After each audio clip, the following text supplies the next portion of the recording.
Hello and welcome to LFC Focus. It is pre-match build-up showtime. Liverpool back in Champions League action on Tuesday night with an away game in Serbia against Red Star Belgrade. And I think, if you ask me, this is yet another must-win game because it is, of course, not the only game going on Tuesday evening that affects Liverpool. You've also got PSG facing off against Napoli in Italy, and I think if anything the outcome of that game is just as important as whatever happens in Serbia between Liverpool and Red Star tomorrow evening. Obviously the most important thing for Liverpool to do is win and get those 3 points, because if they do, then we can potentially open up a possibly huge gap on third place in the group with just 2 matches to go, because if we win we end up going up to 9 points. Currently I believe Napoli are on 5 and PSG are on 4, so whatever happens in that game, whether it's a Napoli or PSG win or even just a draw, we will be at least 4 points ahead of third place provided we beat Red Star. And if it's a Napoli win as well, then that would put us 5 points ahead of PSG with an away game against them coming up next. So obviously this is a massive game, and like I said, whatever happens in that PSG Napoli game, it ends up being a win for Liverpool, so we don't necessarily need to worry about that. The thing we really need to be concerned about is whether or not Liverpool can get 3 points in what could potentially be a difficult away fixture. So team news going into the match, the big story that came out today, the one that has been sort of bubbling along for a while that I think we've all been concerned about, is the fact that Shaqiri will not be travelling with the squad. Obviously he is Swiss, he's got this, I think it's Kosovan heritage, which means that there's a lot of political issues he has with the nation of Serbia. It all came out in the World Cup, as we all know, with that Albanian Eagle celebration, which certainly got on the nerves of a fair few Serbian politicians and fans and all that. So I think the right call has been made here, simply because it's not just about how Shaqiri is received, but it puts everyone involved with the game in jeopardy. It puts the other players in jeopardy,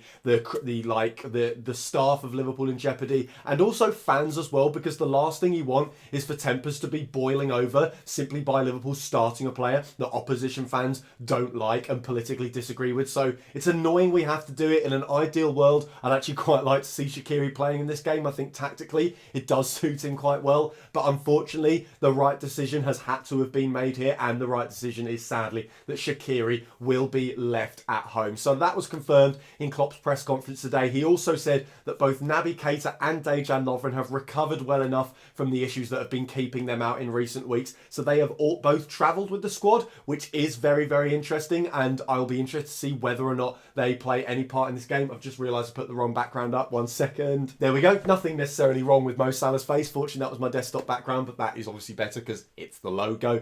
But yeah, so Keita and Lovren have both travelled, so it will be interesting to see what kind of part they play. Jurgen Klopp has obviously deemed them fit enough that he wants to take them all the way to Serbia, whereas Jordan Henderson has been left behind at Melwood, crucially, to work on his fitness to build him up ready for the Fulham game, which I think makes sense. I think that Fulham game would suit Jordan Henderson quite well, and I think the fact that Henderson has been left at home indicates that Keita and Lovren aren't just sort of, you know, close enough to being in contention. It shows that they are well enough that Klopp is willing to take that sort of potential 2 days that would have been quite useful at Melwood to continue to build up fitness out of their schedule to actually have them as an active part of this squad for this game. So I think whether it's in the starting 11 or from the subs bench, I think both of them will play some sort of role in this game, because otherwise it wouldn't make sense why you take them all the way to Serbia instead of just leaving them at Melwood to continue in their rehabilitation. Apart from that, Oxlade-Chamberlain, the only other real long-term absentee, and Jurgen Klopp confirmed that Nathaniel Klein has also not travelled due to illness. So the starting 11 that I think Liverpool are going to go with, obviously Alisson Becker in goal. Let's not even talk about it. It's so obviously going to be him and not Simon Mignolet. Sorry, Si. But the centre-back pairing, this is where I think it gets a little bit interesting, because I think we are going to shake things up ever so slightly, and I think we're going to go with Dejan Lovren and Virgil van Dijk as the centre-back pairing, with Joe Gomez then moved out into that right-back role, simply because things aren't quite going Trent Alexander-Arnold's way at the moment. I think form-wise, he's been very, I would say inconsistent, but he's really actually been just consistently around about the 6 out of 10 mark. He got slated by a lot of people for his performance against Arsenal the other night at the Emirates. I personally didn't think he was that bad. I think it was just by virtue of the fact that Arsenal are a fantastic attacking side, and they do a lot of their attacking down that side of the pitch as well, with Aubameyang, with Ozil, with I think it was Kolasinac down that side, and obviously Lacazette drifting out wide to try and create chances as well. So he had his hands full there, and I thought, given the circumstances, he dealt with it okay, not perfectly, but not too bad. But I think he does need a little bit of a rest, and while he has obviously travelled to Serbia, I think Jurgen Klopp may be willing to just let him sit out most of this game and then give him a full 90 minutes against Fulham. And I also think, in terms of looking at this from a tactical perspective, that having Joe Gomez just means that we're a little bit more secure. And while I don't necessarily see Red Star as a huge attacking threat that we should be worried about and we should be sort of adjusting our lineup to accommodate their threat, I do think away from home, in what will probably be a hostile atmosphere, it helps to have players that are just a little bit more composed. And I think Joe Gomez, while he is of course a similar age to Trent Alexander-Arnold, just seems to have a little bit more of a maturity on the ball. Not to say that Trent is immature. I think his ability belies his relatively young age, but I do think Joe Gomez is just that little bit better. And by having him and then Dejan Lovren alongside him playing in a centre-back role with Virgil van Dijk, I think just gives us a little bit more of a stable defence. And also, as we found out this season, when he has sparingly been using that right-back role, he's actually not that bad going forward either in comparison to Trent Alexander-Arnold. And then completing the back four, I think, is going to be Andrew Robertson. Why wouldn't it be? You know, maybe we'll see Moreno against Fulham, but I think, again, you want a stable defence here because it is away from home in a hostile atmosphere, and Moreno is, you know, a little bit prone to the odd clanger here and there. So I think you go with Robertson just for that little bit of stability. And then the midfield. This one is interesting because of obviously the presence of Naby Keita and the fact that Liverpool's midfield did have a fair few issues in the game against Arsenal. I think we are going to go with the midfield three, and I think it's going to be the same one that played against Arsenal. I think we go with Fabinho again, and then Gini Wijnaldum and Milner either side of him. I think it'll be interesting to see whether Fabinho plays in that number 6 role again, because it's somewhere that he did struggle ever so slightly against Arsenal, although obviously Red Star are a completely different opponent to Arsenal. They play in a different league, different style of football, totally different levels of quality as well, so you'd expect he wouldn't struggle as much against Red Star as he would against Arsenal. He's already played against them, albeit in a midfield 2 with Gini Wijnaldum rather than in a midfield 3, and playing a more sort of dual role with Wijnaldum rather than being the sole defensive midfielder in the setup. So it's something he's a little bit more familiar with, and it's a bit less of a test than the Arsenal game, and you know, the kind of game that might help him just get his Liverpool career back on track a little bit. And also, at the end of the day, he's a good defensive midfielder, and if Red Star try to counter-attack and build up any sort of momentum, Fabinho on a good day is absolutely fantastic at stopping that, and we've already seen that Fabinho can play some, not maybe his best, but still some pretty good football for Liverpool. And I do think we'll see Naby Keita at some point. If Fabinho's playing badly, then maybe he comes off, Gini moves into the 6, and you see Naby Keita a little bit further forward. Maybe if Fabinho's playing well, we bring on Keita to see how those two function alongside each other, maybe push a midfielder like Milner a little bit further forward to join in the front 3 a little bit more, or potentially just swap him out with Lallana. But I think all things considered, we stay with that midfield because they are all match fit. They all played in the last game. They have a little bit more familiarity with each other now, and without Shaqiri, I think the 4-2-3-1 is a little bit difficult of a formation to play. And then the front 3, I think we're going to go with Mohamed Salah down the right-hand side, Sadio Mane down the left, and then I think Daniel Sturridge down the middle, partially because I think Firmino just didn't have a great game against Arsenal, and I think maybe Jurgen Klopp will be willing to just give Daniel Sturridge a few minutes. It is, of course, the Champions League, and it's the kind of competition that Firmino seems to absolutely thrive in. He posts his best numbers in the Champions League. He's already got as many goals in Europe as he has in the Premier League so far this season, so that tells you that these are the kind of games where he performs at his absolute best, and obviously he gets crucial goals as well. He got the winner against PSG, he got the opener against Red Star in the previous match, so it's a difficult one to leave Firmino out, and we could maybe possibly see Sturridge down the middle and Firmino on the left-hand side or something like that, because I do think we need to play Sturridge at some point, and I think this is the right kind of game for him, because I'll come on to a bit more about Red Star later, but I think it is important to have a proper finisher in your squad for a game like this. So, taking a look at Red Star then, obviously we already know a little bit about them from when we played them at Anfield not that long ago, and I think it's fair to say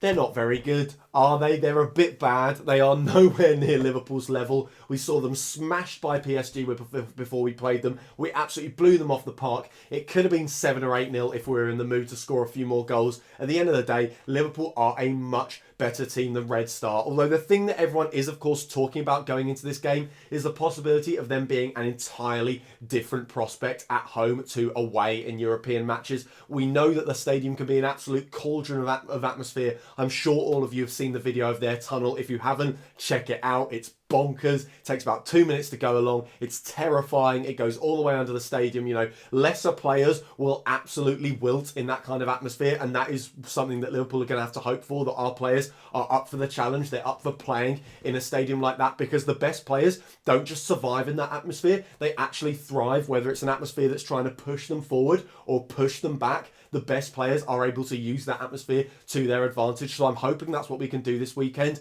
I think it's interesting to look at what happened between Red Star and Napoli in the first match day of this group stage. Napoli, as we know, are actually pretty good. They beat us and they got a pretty solid draw with PSG, and I think they were a few minutes away from actually winning that game as well. And they actually drew at home to Napoli 0-0. So on the surface, you think that maybe they're quite a tough team to break down at home, that the atmosphere can get to opposition. But when you look at the highlights, Napoli actually get through their defence reasonably easily. Not as easily as we did at Anfield or PSG did at the Parc des Princes or anything like that, but not to the level that you'd start worrying that they are capable of parking the bus at home or anything like that, which again isn't a surprise because they're the best team in Serbia. They don't park the bus every week. They're used to dominating matches, so it's a weird situation for them to be in. It was kind of similar to when we played Maribor last season. They tried to park the bus when they came to Anfield. It worked for 45 minutes. The second 45, it completely fell apart, and it's also an energy thing as well. They're not used to having to put in this much defensive effort all the way through the game.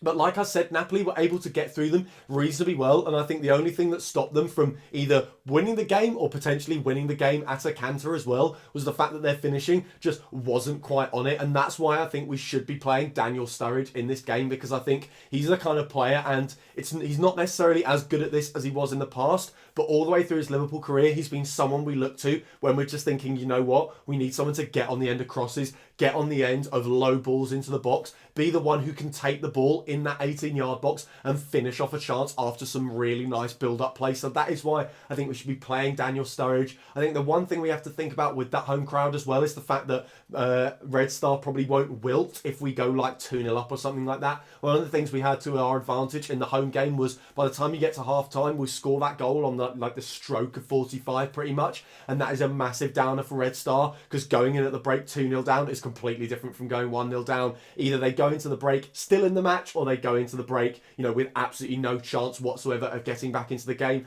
I don't think, unless we go 5-0 up in the first half, that is going to be the case in this match, because that home crowd will be hell-bent on keeping them up, keeping their spirits high, and making sure they still believe they've got a chance in the game. So Liverpool could be a relatively comfortable 2-0 up with 15 minutes to go, and that crowd will still be cheering their players on, making them believe that they have just the tiniest possible chance of getting back into the game. And I think because it will be slightly more difficult to batter Red Star in their own backyard than it will be at Anfield, it's unlikely that we're going to be 4-0 up by that stage. So this is the kind of game where, as much as it's annoying because it's a midweek match, we want to have things done and dusted within about 60 minutes. Liverpool are going to have to stay focused the whole way through, otherwise things could end up going horribly wrong. However, I do believe we've got what it takes to win this game, even if we do end up rotating, which isn't really something I discussed in the video, but Jurgen Klopp could end up doing. I think you maybe will end up seeing Naby Keita thrown in from the start. You could see Adam Lallana, Joel Matip, not Nathaniel Klein obviously, but maybe even Alberto Moreno. He could make up to like 5 changes or something to his starting 11 just to try and keep players fresh, obviously, especially with it being away from home as well. However, I think because this is a Champions League match, it's a must-win game within the context of our group.